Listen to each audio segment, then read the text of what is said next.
Oh, wow. Oh, sweat in my eyes. Okay, he joined me on the 2018 overnight camp, and really it's a look at just how basic I can get a warm hammock hang just using very simple things. The two main things that really make a difference to your hammock hanging is going to be a Gore-Tex Bivvy and a yoga pad.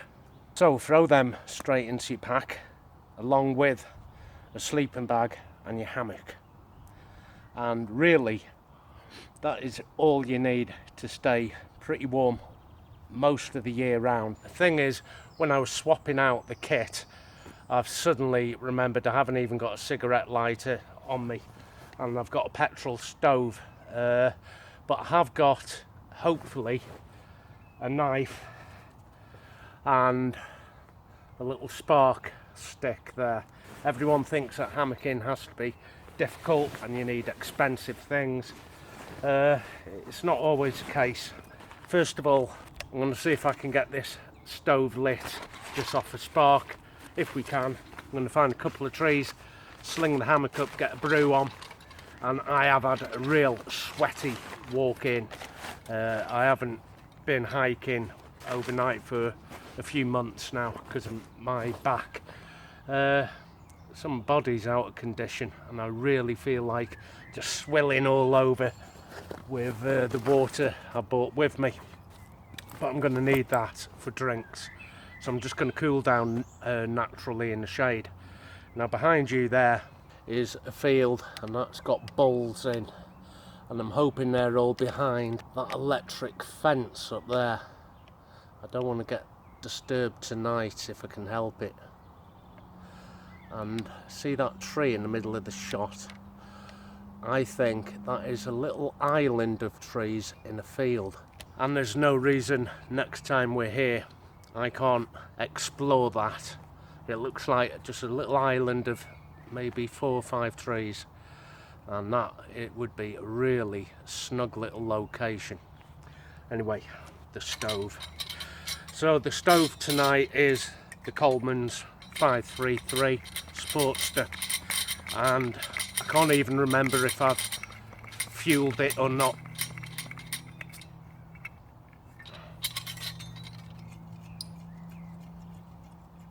Probably not. So there you have it. It's just any old hammock, so long as it can support your body weight. It really doesn't matter what hammock you use.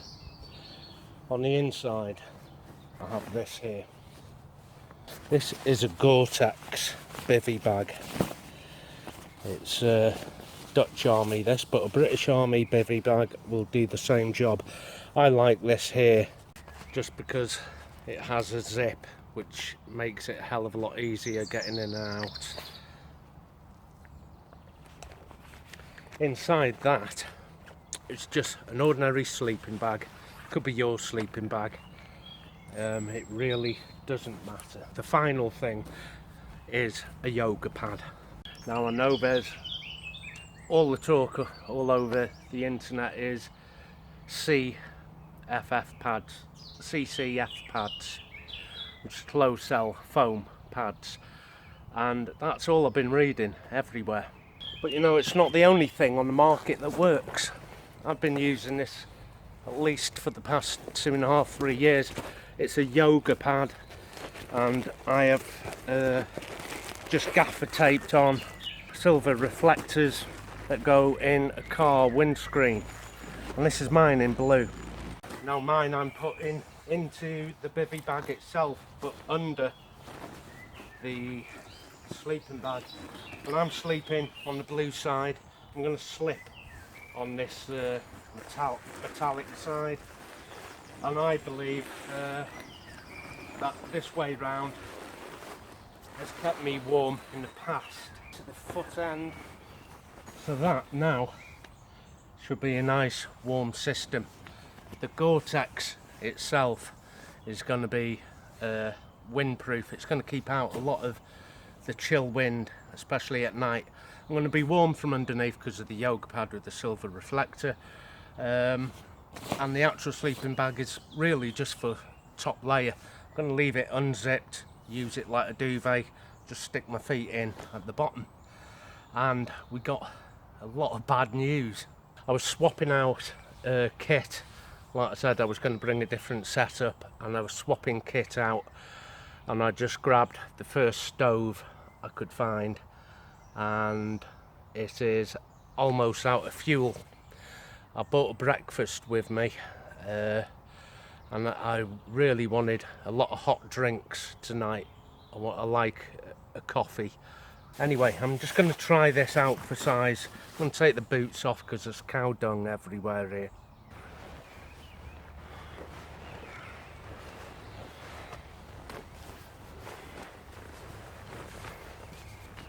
It's the Dutch Army hooped bivvy, so I can put a hoop over my head and actually inside the setup. So this is the setup with the Dutch Army hoop bivvy, with a hoop in place actually inside.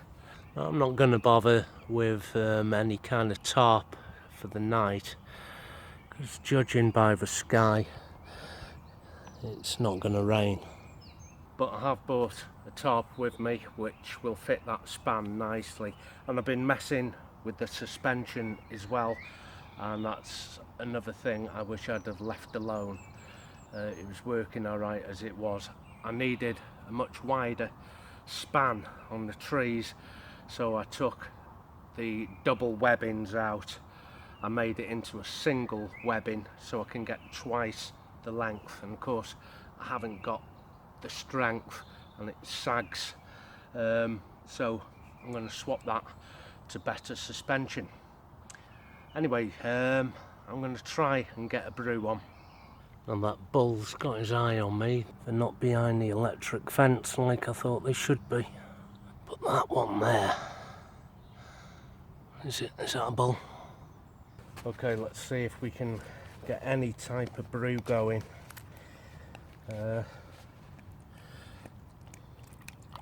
I did try collecting some dry tinders and getting a spark to it, and that's what I'll have to do later. But for now, keep my eye on that bull. But for now, I'm just going to boil up a little bit of water with what little petrol I have left in here. I mean, that's a rookie mistake. I should have checked, but I was that busy swapping kit out. There's no excuse for it really. It's a stupid thing to do. I should have just stuck with the original kit I was going to bring out. Would have been alright. On saying that, I forgot a lighter as well. I'm always used to having a ferrocerium rod, so we're in luck there anyway. Get this on. Close as I want them. No, they are going to come to me.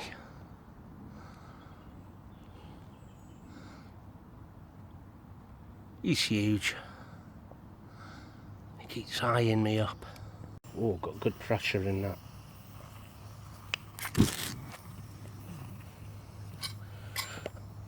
Just not a lot of gas left. Come on, last brew. I have had a look around for some tinders. It's not a lot of dead standing. It's this one brew and I'd be happy. I'm just going to have a quick tally up here of the system if you're new to hammocking and you want to make it cheap and you know you want to make it easy. Any old hammock will do. Mine's quite a nice one, but you can pick them up 10-15 quid up to 20 quid, and then you start specialising after that. But as long as it holds your weight and it has a suspension with it, that's okay. So there's your hammock. The roll mat, which is a yoga roll mat, I think was about 20-25 quid. The reflectives for it underneath from a garage car windscreen, about 3 quid each. Coffees on the boil. And the bivvy. Now bivvy's 10-15 quid on eBay, but I picked mine British Army bivvy up for £2. But a good bivvy, like the Dutch Army hoop bivvy like you've seen there, is the best part of £100. So let's see what realistically it tallies up to make it as cheap as possible. £15 for a bivvy bag, British Army. Say £15 again for a hammock, £30. Yoga mat about 25, so it's around 55 quid, and you can be fully set up. And my coffee is ready. So while my coffee's steeping, I'm going to put some batteries in my torch. Just start getting things ready for tonight. That's okay. I've got my knife, got my torch. Keep them close to hand, and I'll put away things that I'm not using, like the billy tin and cook pot and stove, things like that.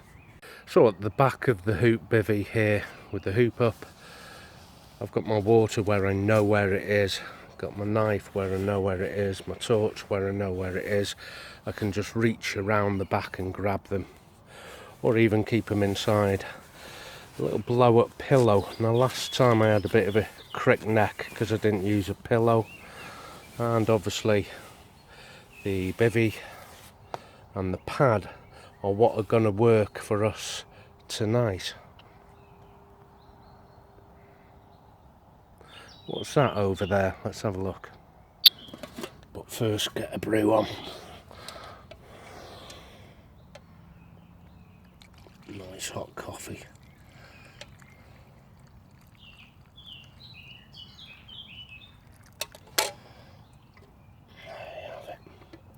Proper cowboy style. There's an episode on cowboy coffee coming up pretty soon. Let's get some milk and sugar into that.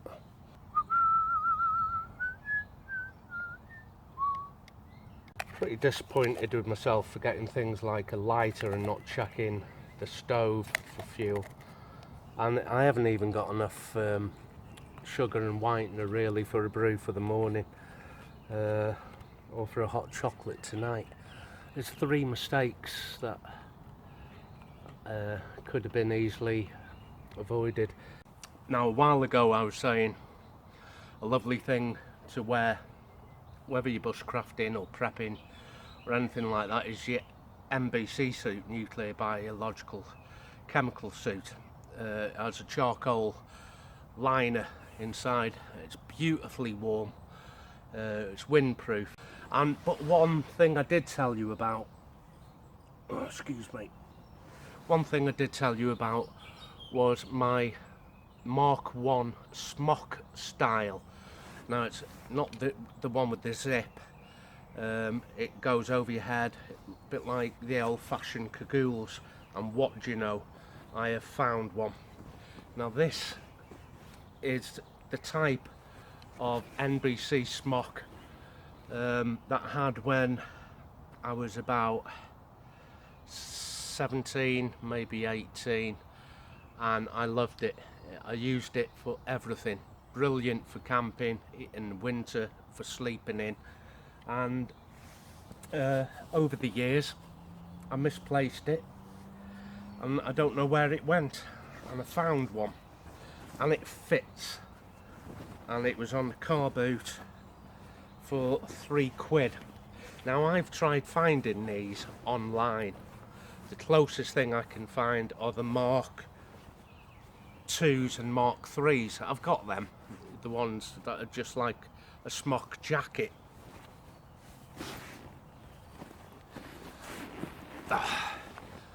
Blends in a treat. Now it should have, as I recall, some sort of closure. Found, oh, here it is. There you go. It's that kind of cinch cord, and that kind of cinch cord is on a lot of my kit, which indicates about 1982-83. There you have it. I could sleep in this, I'd be nice and warm, although I'll probably just get down to my shorts and get in for tonight because I know it's going to be warm. So I am really super happy that I found my Mark 1 smock, or one similar to the one I lost years and years and years ago. I tried googling where to buy these. They're just not for sale. I would love to know how much you're worth. You can pick up a Mark 2, Mark 3 NBC suit for as little as £6 or £7, and it's a great little sleep suit. I know a lot of people like the softy suit, but either are great. I'm just chuffed to bits that I found this. Okay, I'm gonna go on the hunt now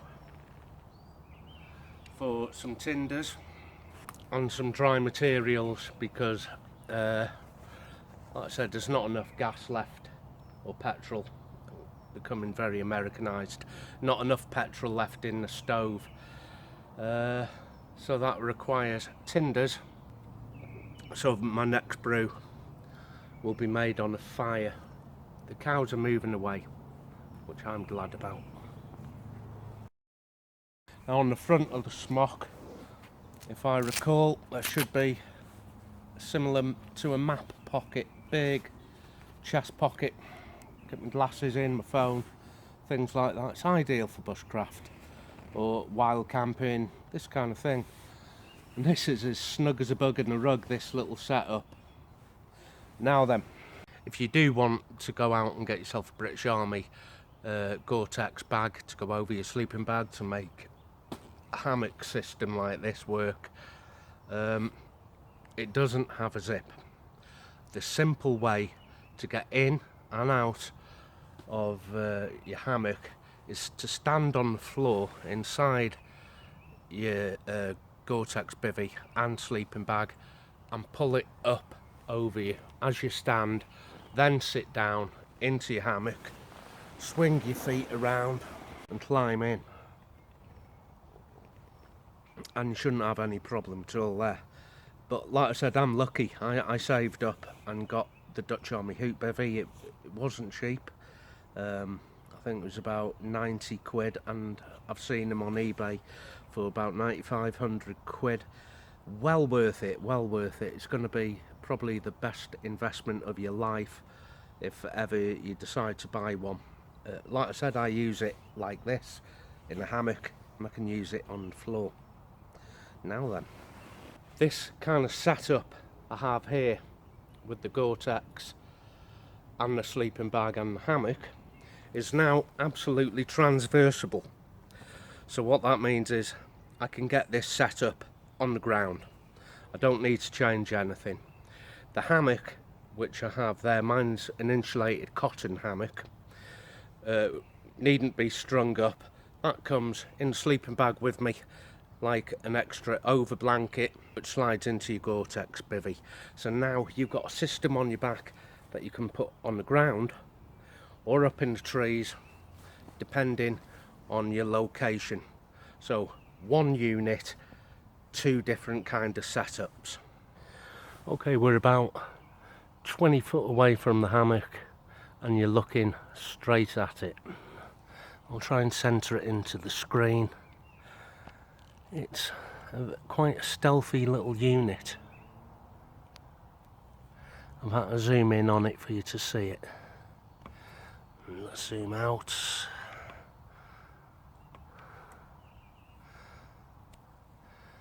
So it's only 20 foot away, this. There's one of them coming towards me. He's a big one.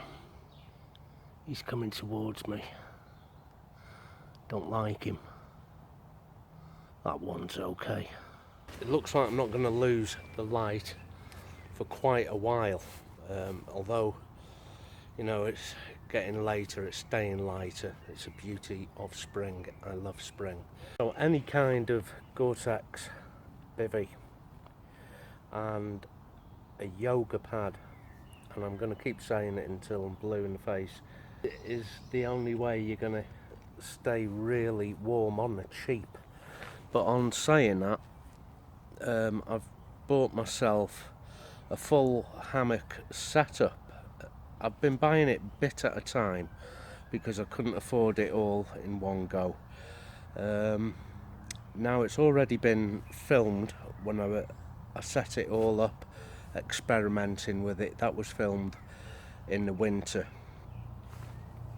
That ball is getting ready to charge. So I'm hoping in the next couple of weeks or so we're back here with an entirely new setup. So nice little ridge line. What's a betting I'll lose my glasses. I lost him last week, but luckily I filmed in the woods and just spotted them dropping out my pocket, went back and found him. What's the sun setting? Starting to go a little dark, although it's a pretty good camera, it picks up a lot of light. Before it goes completely dark, I will share something with you, a little tip. This is a single hammock, okay? It's only wide enough to fit one person. Now in a single hammock you can't get a diagonal lie where your feet are over to one side, say the left, and your head over to the right, and that enabled you to have a flatter lie rather than the hammock banana. Somebody dropped in the comment box a while ago that I was hammocking completely wrong. I've got to have a double hammock and I've got to lie diagonally. Well, you haven't got to do anything that you don't want to.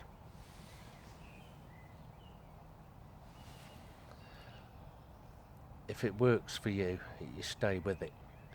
Now this is a single hammock and I can sleep pretty flat.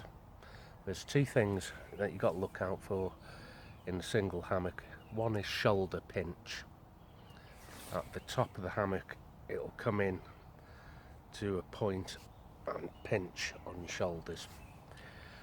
So all you need to do is slip yourself further down so your feet are right down the bottom here. I won't have the shoulder pinch because my head is more or less in the middle of the hammock and not right at the top, at this head end here. Now if I get that jacket you saw me wearing and roll that up and just tuck it behind my knees, I can get really flat lie, and that's in a single hammock. Now I'm going to show you exactly how that works and prove to you you can get a pretty flat lie in a single hammock.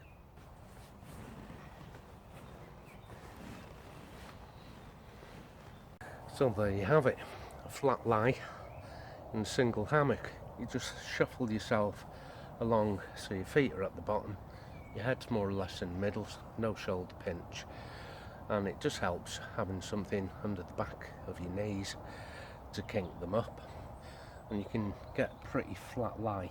Now I don't actually mind being in that banana. It's pretty good for my back, and it's a way I've always camped. It's never ever bothered me. I think people who complain the most that you got to have a flat lie in a hammock, it makes me wonder why they don't get a tent and sleep on the floor where they can be as flat as they want. It looks like this could be the last brew of the evening. It's about 9:45 and I'm getting quite tired. I've hardly got any gas left. I'm going to have a nice hot chocolate and jump in the sack. It looks like we might get lucky with the brew, and the petrol might just hold out till tomorrow so I can cook my breakfast and get another coffee on. So I'm going to have this and turn it in. I'm having this hot drink to warm my body up, and in turn when I get in my sleeping bag retains my body heat, and the bivvy will stop that heat escaping through the sleeping bag. So the crux of tonight's episode really is you don't need that much expense put into a hammock system. And I'm going to say it again, your yoga pad with reflectors on and a Gore-Tex Bivvy over your sleeping bag, get them in your hammock and you're good for at least 3 seasons of the year. I'm going to sleep with my Mark 1 NBC smock on, just because it has a front pocket and I can keep my torch in there.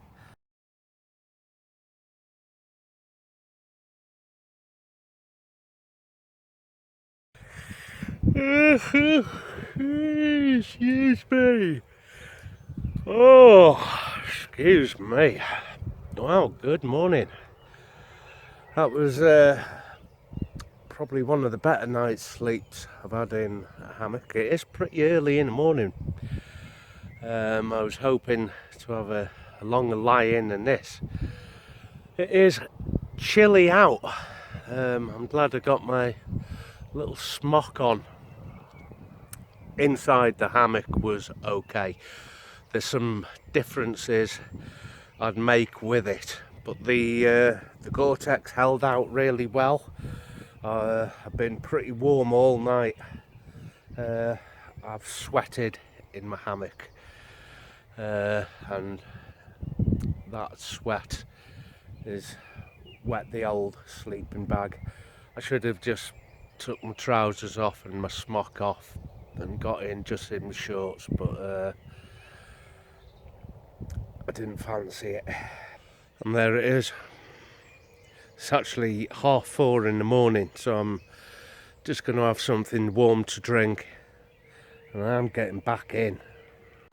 The little badger has just come to say hello. Can you see him? Centre screen, there he is, just running off. Now you can see a little better. I've just got the stove on for a brew. Now not only is this going to make my brew, hopefully I've got enough petrol in the stove to get some sort of breakfast on. I've made myself a boil in the bag breakfast. Just going to clean it off. Now I've put this in the freezer last night, and this morning it's just going in this pan of water, just like that. I want to prop this handle up. Last time it fell in the flame and I went and picked it up and I had a nasty burn on the finger. Hopefully I've got enough petrol in there just to boil this water up, get that breakfast on, and with that boiled water I can get a hot brew on. Now then, somewhere in this kit I should have a bit of a wash kit. So here it is, it's really small. It's all in a microfiber towel, including the toilet tissue. I could have used that as tinder. I'm just not thinking properly.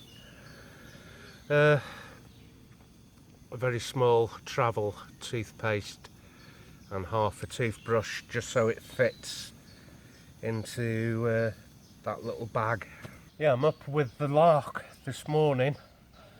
In the hole I had a really nice warm sleep, probably too warm. I'd undone the sleeping bag and it was very loose over me, and I'd sweated, and that sweat with the cold is what woke me. It wasn't overly bitter or cold or anything like that. There are some changes I'm going to have to make to this system when I get home. What worked and what didn't. The yoga pad worked absolutely fine. No cold from underneath. The Gore-Tex bag works fine. No wind, no chill, and that was fine. The sleeping bag I used is the Polar Bear 4 season. It's not the best sleeping bag I've ever owned. I wished I'd have bought the pattern 58 out with me. It's what I used on the Blue Moon camp, and that was a bitterly cold night, bitterly cold. But I didn't have the pad with me, the yoga pad. I had something else. But the top section of me was lovely and warm with the pattern 58. So that's going in instead of the Arctic polar bear. Other changes, yeah. The suspension was the DD webbing, and on that tree there that was supporting my head, it had dropped suddenly and slipped. The tree, it might be, I don't know what kind of tree it is, but it's got a very, very smooth bark on it, so there's not a lot of friction to hold it up. And twice I had to get out to readjust it. I just dozing off, and then it went boom, down it went. So suspension and sleeping bag are getting changed. Another thing, like I said, I'd have taken off my NBC Buffalo, but I like it. And I'd have taken my pants off as well, of course, but if I was to get chased out of this field by the landowner, or just do a runner from them bulls, then I don't want to be running down the road with a bare backside. I'd rather keep just a little bit of dignity. The biggest disappointments to me was myself. I've let myself down badly last night. I didn't check even if we had enough petrol in the stove.